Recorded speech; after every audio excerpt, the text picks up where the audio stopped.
Hello friends, तो आज की इस वीडियो में हम देखने वाले हैं एनसीईआरटी ज्योग्राफी क्लास 7th और चैप्टर भी है आज आपका 7th।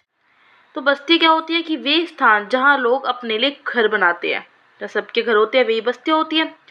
बस्तियों के इतिहास के बारे में हम बात करते हैं। प्रारंभिक मनुष्य वे गुफाओं में निवास करते थे। शुरू में मनुष्य कहाँ रहते थे? गुफाओं में रहते थे।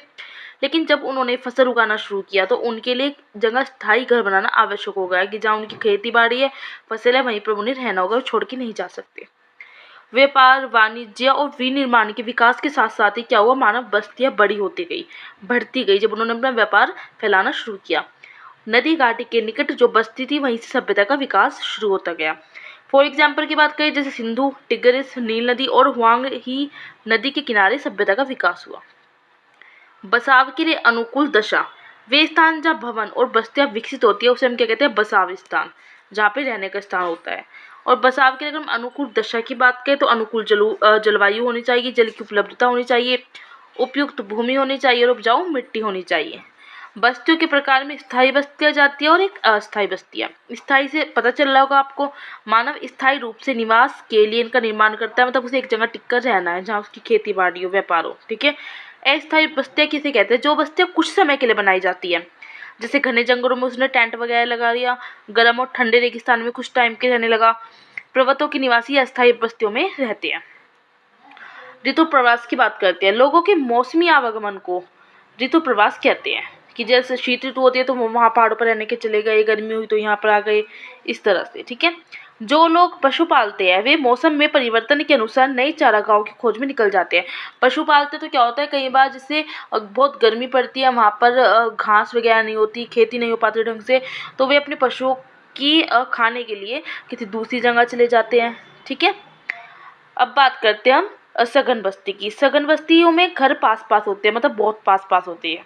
प्रकीर्ण बस्ती कहते हैं जहाँ जगह ज़्यादा हो। लोगों के घर क्या होते हैं? दूर दूर व्यापक क्षेत्र में फैले होते हैं। और जो प्रकीर्ण बस्ती है तो इस प्रकार की बस्ती पहाड़ी क्षेत्रों, घने जंगलों में पाई जाती है। बात करते हैं हम शहरी बस्ती की। अब शहरी बस्ती क्या है कि समय के साथ मानव ने नए कौशल विकसित करके खाद्य पदार्थों का उत्पादन किया, घर बनाए, यातायात और संचार के बेहतर साधनों का भी विकास किया। ग्रामीण बस्ती में क्या हुआ? गाँव में ग्रामीण बस्तियाँ होती है जहाँ लोग क्या करते हैं? कृषि, मत्स्य पालन, वानिकी, दस्तकारी और पशुपालन संबंधी कार्य करते हैं। स्वर्ण चतुर्भुजीय महामार्ग दिल्ली, मुंबई, चेन्नई, कोलकाता को जोड़ता है, पूछा जाता है, ठीक है। 5,840 किलोमीटर इस महामार्ग की लंबाई है और ये जोड़ता है किसको? दिल्ली, मुंबई, चेन्नई, कोलकाता। आगे देखते हैं अब हम परिवहन की बात करते हैं। यात्रियों और वस्तुओं को एक स्थान से दूसरे स्थान पर ले जाना, वो परिवहन होते हैं। प्राचीन समय में लोग कैसे जाते थे? लोग पैदल जाते थे और सामान ढोने के लिए पशुओं का उपयोग करते थे।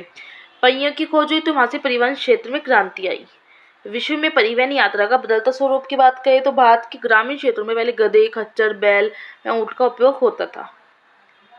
और दक्षिण अफ्रीका के एंडीज पर्वत के क्षेत्र में लामा का उपयोग होता है। तिब्बत में देखें तो याक का उपयोग होने लगा है। विश्व की सबसे लंबी पर्वत श्रृंखला है एंडीज पर्वत, ठीक है। परिवहन के प्रमुख साधन की बात करते हैं जो इस चैप्टर में मेन है। परिवहन के साधन की बात करें तो सड़क मार्ग है, रेल मार्ग है, जल मार्ग और वायु मार्ग है। सड़क मार्ग की बात करते हैं तो कम दूरी के लिए सड़क पर लोग चलते हैं, ठीक है, जब कम दूरी के लिए चलना हो। कम दूरी यातायात के सबसे अधिक उपयोगी मार्ग है सड़क मार्ग।